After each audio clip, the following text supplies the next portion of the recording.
You wake up, you roll over, and literally before your feet even touch the floor, you grab your phone. Oh, 100%. It's muscle memory at this point. Right. And in the span of maybe, I don't know, 90 seconds, you see an alert about a massive layoff in your industry, an email from a client who's vaguely threatening to pull their account, and then a social media feed that is just carefully curated by an algorithm to show you exactly how far behind you are compared to your peers. Yeah, that morning doom scroll. It's brutal. Your heart rate spikes. Your jaw is clenched. You haven't even had a single sip of coffee yet, and you already feel completely hopelessly stuck. And I mean, that feeling of being stuck, it's not an accident. Honestly, it is the defining psychological state of 2026. It really is. We are navigating an environment where our attention is actively hunted by supercomputers. Like, macroeconomic shifts happen in a matter of hours now, and the sheer volume of information processing required just to exist, it's breaking people's cognitive load limits. Which brings us to the absolute core of what we are doing today. So we are doing a deep dive into an audiobook transcript from the YouTube channel Narrative Directions. Okay, yeah. And the piece is called Focus on Solutions, Not Problems. And the goal here is simple, but honestly incredibly aggressive. How so? Well, we're going to extract the most raw, counterintuitive mindset shifts from this text and put them under a microscope. I want to know if these concepts actually provide a mechanical toolkit for you to break out of that paralysis, Or or if they just fall apart when exposed to the high-speed reality of modern life. exactly, because we all know the reality is messy. And I gotta say, I'm coming into this highly skeptical. I'll argue you would be. I mean, the title alone, right? Focus on solutions, not problems. It sounds like one of those motivational posters you'd see in a corporate break room right before the company announces a hiring freeze. The cat hanging from the branch, hang in there. Yes, exactly. And in a year dominated by algorithmic burnout and massive, just unpredictable career displacements, we have to be incredibly careful about anything that smells like a, just fix-it mentality. Right, because it can feel dismissive. Exactly. It borders on toxic positivity. It tends to ignore the very real systemic barriers that people are facing right now. I totally understand the skepticism. I really do. But I'm taking the exact opposite stance today. Oh, really? You're all in. I am massively advocating for the underlying architecture of this text because it is brutally pragmatic. It strips away all the comforty illusions we use to justify our own stagnation. Okay, that's a bold claim. And to you listening, the promise we are making today is that we aren't just going to summarize some cheap motivational speech. We are going to break down the actual biology and the behavioral mechanics of how you reclaim your agency. All right, let's test that then. Let's really get into it, because the text opens with a premise that immediately raises massive red flags for me. The responsibility piece. Yeah, it demands that you take complete, unadulterated responsibility for everything that happens from this moment forward. It argues that looking at the past, blaming external factors, or, pointing fingers at the economy is fundamentally destructive. It says this single decision changes the entire trajectory of how you process reality. Like day one, minute one. Right, but let's look at the context of 2026. We are seeing artificial intelligence restructure entire sectors literally overnight. Yeah, whole department's gone. We have independent creators who lose, 30% of their revenue because a platform changed its algorithm while they were sleeping? It's terrifying. So telling someone in that specific situation to just take full responsibility, it feels incredibly dismissive to me. It completely ignores the asymmetric power dynamic between an individual and a multinational tech conglomerate. Honestly, it sounds like victim blaming. Okay, see, if the text were arguing that everything bad that happens to you is your fault, I would be right there with you. That would be literal gaslighting. But the author makes a razor-sharp distinction here, and it's one that completely redefines the whole concept for me. The text specifically states that responsibility does not mean the situation is your fault. It means that dealing with the situation is now your job. Differentiating between fault and the job of dealing with it. Exactly. Let's completely scrap the usual self-help analogies, right? Let's look at a modern reality. Okay, hit me. Imagine you run a small business, and overnight, a zero-day exploit targets the cloud server hosting your entire customer database. A nightmare scenario. The server goes completely down. Now, is it your fault? No, obviously not. Absolutely not. You didn't write the malware. You didn't leave the back door open. You were the victim of a highly sophisticated cyber attack. But here is the brutal reality. Whose business is currently paralyzed? Yours. It's your business. Yours. So you're saying that sitting in your office, screaming at the monitor about the injustice of the hackers, doesn't bring the server back online. No, it doesn't. It doesn't decrypt your files. It doesn't answer the angry emails from your clients who want to know where their data is. That's a fair point. You can write a 10-page manifesto on LinkedIn about how unfair the cybersecurity landscape is, and you would be 100% morally and legally correct. But your business is still bleeding money. Exactly.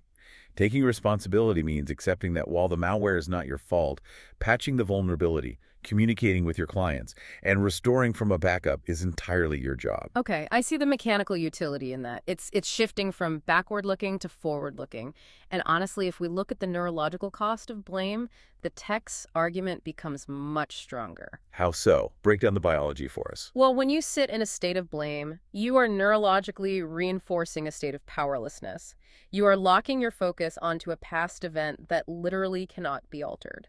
The text calls blame an energy drain that builds absolutely nothing. And biologically, it's a closed loop. When you externalize the cause of your distress, like saying, I am stuck because the algorithm changed, you are sending a very specific signal to your brain. You're telling it to stop working, basically. You're telling your executive function, the prefrontal cortex, that it doesn't need to generate solutions because the locus of control exists outside of your body. Wow. So your brain essentially goes into a passive waiting mode. Dopamine production, which is the chemical that drives motivation, drops off a cliff because there is no anticipated reward for taking action. By blaming the system, you literally hand over your cognitive agency to the system. You are handing the keys to your life over to the very thing that crashed your car. I mean, it's madness when you break it down like that. It is a biological trap. And the text challenges you to make a fundamental pivot here, from asking, why is this happening to me, to asking, what can I do about it right now? The shift from the passive why to the active what. Yes. And let me tell you, it requires a brutal level of honesty. It asks you to stop defending your pain. I mean, to the listener right now, think about how much energy you spend constructing elaborate, bulletproof narratives about why your industry is ruined, why your boss is unreasonable, or why the market is just rigged against you. We're all guilty of it. We build fortresses around our limitations. Because the narrative of the victim is safe. It protects the ego, right? Yeah. If the problem is systemic, my failure to solve it isn't a reflection of my competence. It's the perfect out. But I will concede this point to you. The text is accurate in stating that you cannot simultaneously construct a defense for why you are stuck and execute a strategy to get unstuck. They literally use opposing neurological pathways. So if we accept that the server's down and it's our job to fix it, we run into the next massive hurdle from the text. We have to direct our attention toward a solution. Chapter 2. Yeah. The text argues that your life will always follow the direction of your focus. If you focus on the broken code, your mind builds patterns around broken things. And this is where my skepticism flares right back up. Here we go. I mean, it is incredibly easy to say, just focus on the solution. But let's look at the environment we are actually operating in. Our devices, our applications, the notifications buzzing on our wrists, they are not neutral tools. Far from it. They are the result of billions of dollars of research and development aimed directly at hijacking human attention. We are living in an attention economy where your focus is the primary commodity being traded. The literal currency. Right. So how can a text reasonably expect an individual to just train their focus when they are up against a global, high-definition distraction machine that is engineered to fracture that exact focus? It's a David and Goliath situation, for sure. Right. But the source acknowledges the asymmetry of that battle. It doesn't pretend you can just, meditate your way out of a Silicon Valley algorithm. Well, that's a relief. The counterintuitive solution it offers is that focus is not about duration. It is about density. Density. Okay, unpack that. The author argues that 5 minutes of deep, deliberate focus will move your life further forward than 5 hours of scattered, mindless distraction. So we are moving entirely away from the idea of the perfectly optimized 8-hour deep work day. Which is a complete myth for 99% of the population anyway. Oh, absolutely. We tell ourselves we need perfect conditions to solve a problem. We wait for a mythical clear weekend to finally sit down and map out that career pivot. But the weekend arrives. The phone buzzes, the news cycle drops some massive new crisis, and suddenly it's Sunday night and we've done nothing but consume static. The static is so loud. The text argues you don't need a monastery. You need 5 minutes of ruthless intentionality. Let's dissect why that is so difficult, though. Like, why does the brain default to the static instead of the solution? Right. Why is it so hard to just do the 5 minutes? It's evolutionary biology. The human brain has a built-in negativity bias. Hundreds of thousands of years ago, the humans who survived were the ones who paid immediate attention to potential threats. You know, the rustle in the bushes that might be a predator. Right. If you ignore the rustle, you got eaten. We are wired to fixate on what is wrong, what is missing, and what is dangerous. So the brain is essentially just a threat detection engine. Precisely. And in 2026, there are no tigers in the bushes.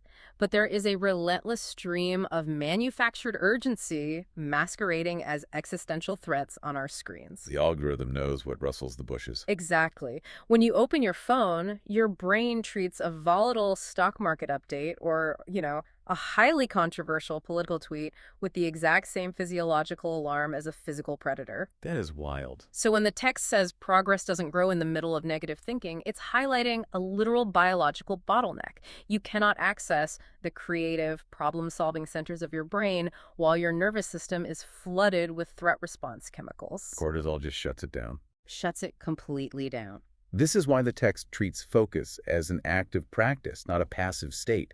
It's not a switch you flip. It's an ongoing resistance against gravity. Yeah. Think of it less like lifting a heavy weight once and more like tuning a highly sensitive radio frequency in a room filled with white noise and static.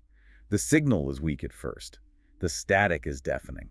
And neuroplasticity dictates that whatever frequency you tune into most frequently becomes your default. The whole neurons that fire together, wire together thing. Exactly. If your default state is scanning for outrage or panic, you literally thicken the neural pathways associated with anxiety.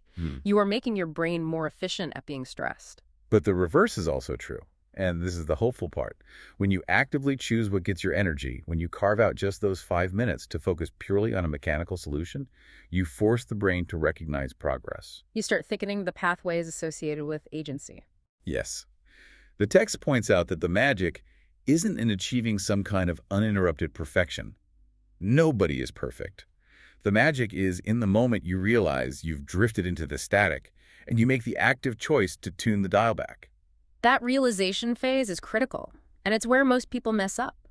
Because most people, when they catch themselves doom scrolling after they promised they would work, what do? They immediately flood their system with self-criticism. Oh, the guilt. I'm so lazy, I have no discipline. They get angry at themselves. Which is just another form of negative focus. Exactly. It's a secondary trap. You're angry at yourself for being distracted, but the anger is just keeping you distracted from the actual solution. The practice is catching the drift and gently, neutrally pulling the attention back. Okay, so we've established the job is ours no matter whose fault it is. And we've tuned the dial to the solution for our 5 minutes of dense focus. Right. Now we hit the wall. The text introduces one of its most uncomfortable mandates in Chapter 3. The danger of the pause. Oh, this one. It argues that you must act before you are ready. And this runs counter to almost all conventional professional advice we get today, which preaches endless preparation, risk mitigation, and, gathering more data before making a move. Right. Society constantly pushes the narrative of perfect clarity, like don't launch the project until the code is completely flawless. Right. Don't apply for the job until you meet every single bullet point on the description. Wait until the market stabilizes. But the text states unequivocally that waiting allows fear to grow. The longer you wait, the heavier the action becomes. I will absolutely back the text on the mechanics of this, because the biology of hesitation is staggering. Break it down for us. Let's go back to that threat detection system. Let's say your solution requires sending a really difficult email to a client, maybe terminating a contract. That's the worst. You write the email, your cursor is hovering right over the send button. And your stomach instantly drops. Yes, because your amygdala has flagged this social confrontation as a survival threat. It signals the hypothalamus, which triggers the HPA axis, the hypothalamic pituitary adrenal axis. Okay, science words, but I'm with you. Basically, your body is instantly flooded with adrenaline and cortisol. Your heart rate accelerates. Now, here is where the pause becomes incredibly dangerous. If you hesitate and you pull your hand away from the mouse to think it over, Oh no. your brain registers that hesitation as confirmation. It says, we stopped, therefore the threat must be real. Exactly. The brain says, we didn't execute the action, which means the danger is significant. Keep pumping the cortisol. It's feeding itself. The longer you sit there staring at the screen, the more your prefrontal cortex gets suppressed by those stress hormones. Your imagination completely takes over, filling the void with catastrophic scenarios. They're going to sue me, they're going to ruin my reputation. Right. The client won't just be angry. They will destroy you on social media. You will lose all your revenue. You will be destitute. You take a manageable professional conflict and you mutate it into a monster. Fear doesn't shrink on its own. It grows. The text captures that biological cascade so perfectly. We mistakenly believe that courage is the absence of that physiological response. You really do. We think confident people don't get the adrenaline spike. They do. They absolutely do. They just don't let it dictate their motor functions. There's a line in the source material that completely redefines the concept for me. It says, courage often feels like shaking hands, a nervous stomach, a dry throat, and doing it anyway. It places courage after the action, not before it. We have the causal relationship completely backward. We assume that if we wait long enough, confidence will miraculously arrive and propel us into action. Like it's a train we're waiting to catch. The text argues that action is the catalyst that actually generates the confidence. And this is the exact antidote to the career paralysis we are seeing right now in 2026. Yeah. People are drowning in analysis paralysis. They're trying to predict which AI tools will dominate in 3 years, trying to plot a perfectly safe career trajectory. Good luck with that. Right. Certainty is a ghost. It doesn't exist anymore. The text argues that taking an action, publishing the imperfect project, sending the scary email, making the awkward phone call, creates the one thing fear cannot survive: momentum. Think about the physics of riding a bicycle. All right. If you sit on a bicycle and remain perfectly still, just trying to find your balance without pedaling, you will invariably fall over. Every time. The only way to maintain balance is to move forward. The forward motion creates gyroscopic stability. I love that analogy. Human psychology works the exact same way. When you stay in your head, you are operating entirely on worst-case assumptions.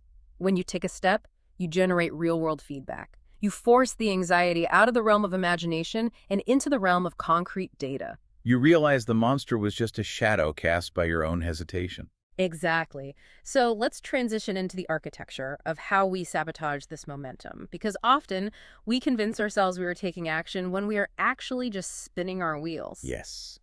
Okay, this is what I call the hidden gems of the text.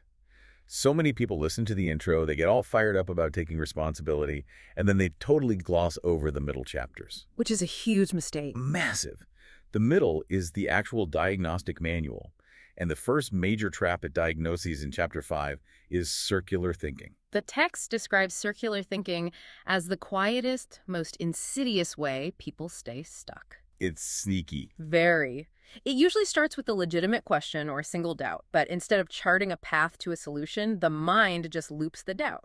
It plays the same hypothetical failure scenario over and over and over again. It's the 3.00 a.m. phenomenon. You're lying in bed, staring at the ceiling, running a conversation you had 3 years ago, or maybe a potential confrontation you might have next week through your brain like a washing machine. I actually prefer to think of it like a background application on your phone. Oh, that's good. You know when your phone is running incredibly hot and the battery is draining by 1% every single minute, but the screen is off and you aren't actively doing anything. Yes. And you realize some bloated app is caught in a processing loop in the background. That is circular thinking. It is a massive cognitive processing load that renders absolutely no display. It gives you the physical exhaustion of hard work without producing any actual output. Wow. And because you feel mentally drained, you trick yourself into believing you've been actively problem solving. But you haven't solved anything. You've just rehearsed your own anxiety until your cognitive battery is at 0%. But wait, let me push back a bit, or at least ask for clarification. How do we distinguish this from productive reflection? Because we are constantly told by mentors, by books, that we need to reflect on our circumstances, analyze our mistakes, and map out our blind spots. It's a fine line, but the text establishes a very rigid boundary between the two. Reflection is a linear process. Rumination is a closed loop. A closed loop. The text states, reflection looks for lessons, makes plans, and creates change. Rumination just repeats the same discomfort again and again. Thinking should lead to answers, to action, or to peace. If it leads only to tension and exhaustion, you're not solving, you're spinning. I love that quote. So the mechanical fix for the spinning is what the text calls a pattern interrupt. You literally have to force the app to close. Because you do that by changing the physical or environmental input. Right. You cannot outthink an overthinking brain. You have to change the medium. Writing the looping thought down on paper forces it out of the abstract neural network and into a linear linguistic structure. It makes it tangible. Going for a walk forces the brain to process optic flow and physical coordination, which pulls resources away from the default mode network where that rumination lives. And crucially, it's about asking a different caliber of question. If your loop is triggered by asking, why does this always happen to my department? Like the brain will dutifully search its archives to provide you with 50 depressing reasons. It's like a bad search engine. Exactly. If you interrupt that pattern by asking, what is the single smallest action I can take in the next 10 minutes to organize this chaos? Yeah. You force the brain onto a linear track. Which segues beautifully into the next hidden gem. The concept of creating space versus rushing into panic in Chapter 6. This might be the most countercultural advice in the entire text, given the modern landscape. Oh, without a doubt. We live in an ecosystem that aggressively monetizes urgency. The hot take. The hot take, the instant reply, the immediate backlash. If you don't respond to a Slack message within 3 minutes, people assume you've completely abandoned your job. Pretty much. Taking 30 seconds to just sit and breathe before reacting feels like an actual act of rebellion. It is an act of rebellion, because the digital landscape treats every notification as a 5-alarm emergency. But the text makes a profound observation here. Clarity doesn't come from chaos, it comes from calm. Which is hard to remember when things are on fire. Right. When an unexpected crisis hits, say, a vendor falls through at the last minute, our biological instinct is to panic and react instantly just to relieve the internal pressure of the anxiety. We just want to do something. We send off 4 frantic emails, we disrupt 3 other people's workflows on different teams, and we usually end up creating secondary problems that are way worse than the original vendor issue. Because panic severely narrows your cognitive aperture. You literally develop tunnel vision. You can't see the big picture. You stop seeing the periphery, you stop seeing alternative solutions, and you lock on to the most immediate, often most destructive short-term fix. The text argues that creating space, literally just stepping away from the keyboard, standing up, and taking a breath for 30 seconds expands your options. It allows the initial wave of cortisol to peak and begin to recede. And biologically, a deep, slow breath engages the vagus nerve, which signals the parasympathetic nervous system to apply the brakes to the fight-or-flight response. You are manually overriding the panic alarm. And it is so vital to understand that creating space does not mean ignoring the problem. It is not an excuse for passivity or laziness.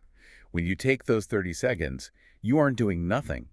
You are actively gathering your cognitive resources. Right. You are choosing to approach the problem from a position of strategic strength rather than a position of reflexive fear. You are creating a buffer between the external stimulus and your internal response.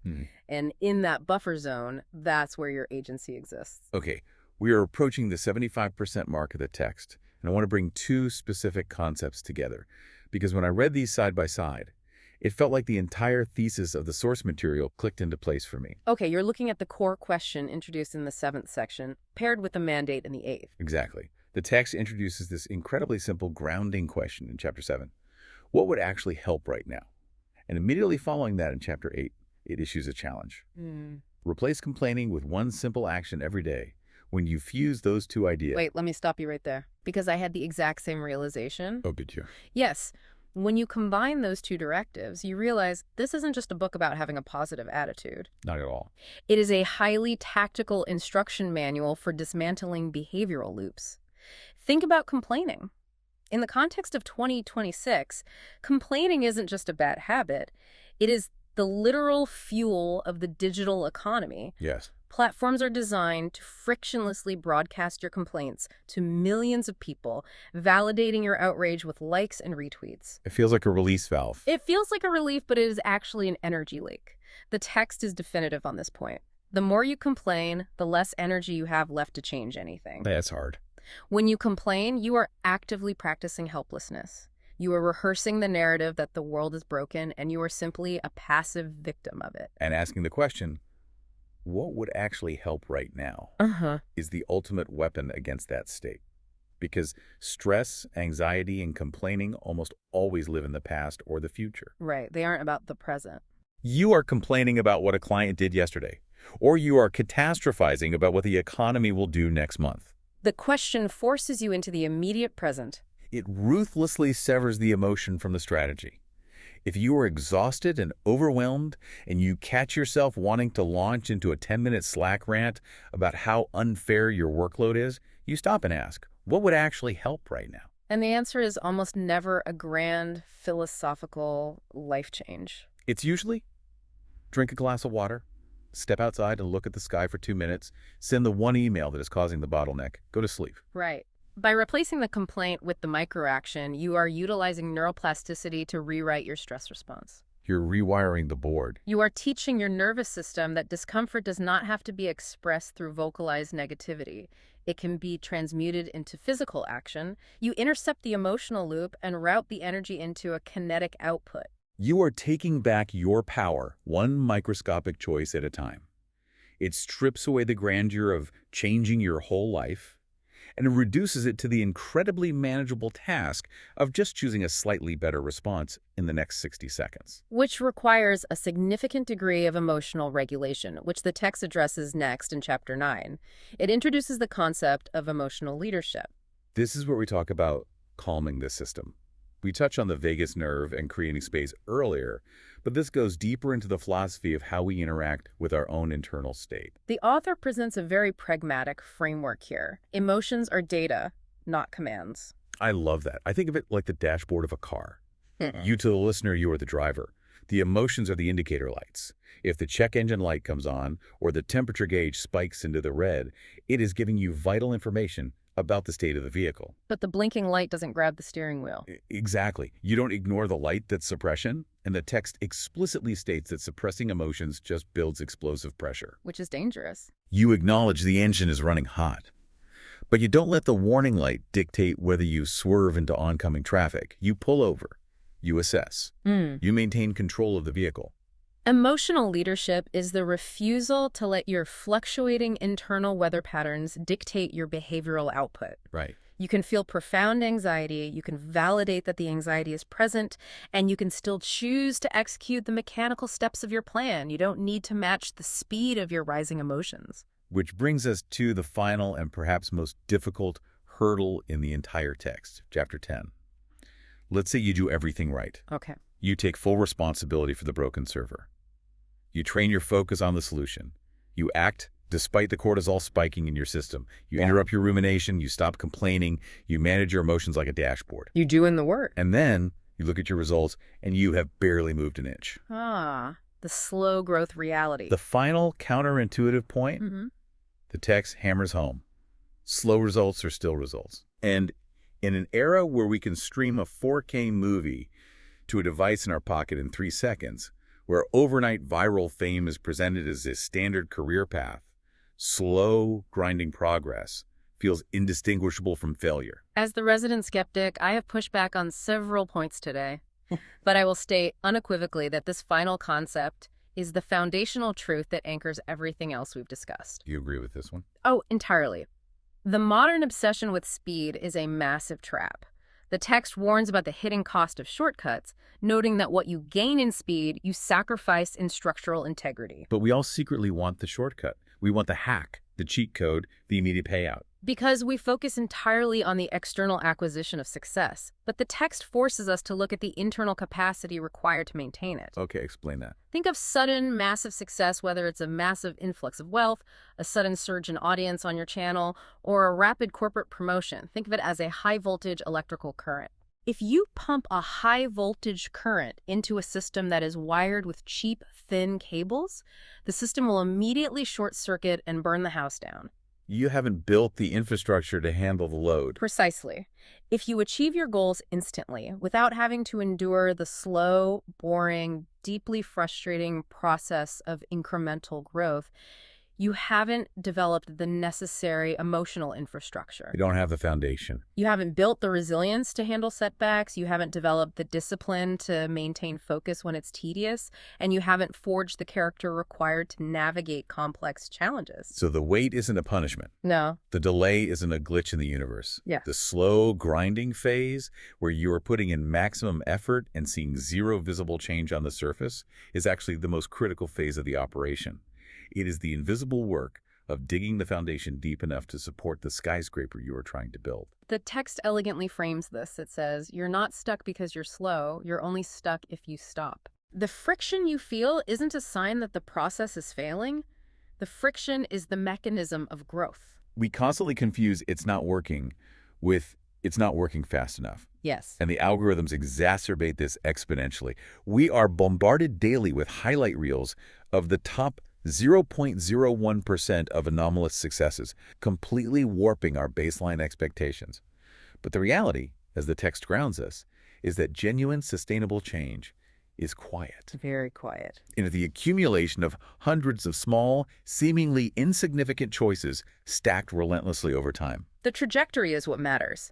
If your daily micro-choices are pointed in the right direction, the speed of your travel is a secondary concern. The math of compound interest applies to behavioral habits just as rigorously as it applies to finance. So to you listening to this right now, if you feel like you are walking through mud, if you are doing the unglamorous, tedious work of managing your focus, trading your complaints for small actions, and showing up when you feel completely unmotivated, the mere fact that you are still in the arena means you are winning. You are laying the bedrock. You are building the reservoir that will hold the water when it finally rains. I mean, what an absolute masterclass in behavioral mechanics this text is. It really is. Let's pull the lens back and look at the entire architecture we've mapped out today.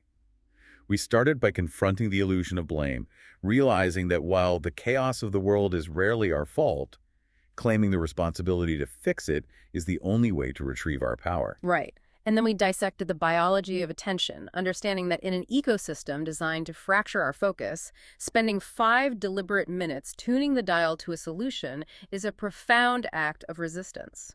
We looked at the neurochemistry of fear, exposing the danger of the pause, and discovering that taking action despite the adrenaline spike is the only way to prove to our brain that the monsters aren't real. We differentiated between the linear path of reflection and the exhausting, battery-draining background app of rumination, and we introduced the ultimate pattern interrupt, asking, what would actually help right now?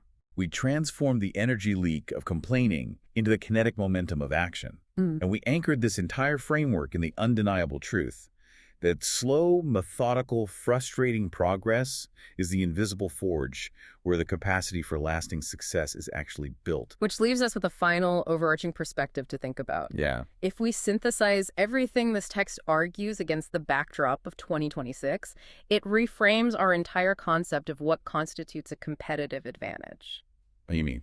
Like in the workplace? In life, Yeah. we are operating in an era where every technological advancement, every piece of software, every media cycle is obsessively engineered to compel you to react instantly, To make you jump. to make you move faster, panic quicker, and jump at every notification. The entire world is sprinting on a treadmill that keeps accelerating. So what's the advantage? What if the ultimate unbeatable advantage in this environment isn't finding a way to run faster on the treadmill?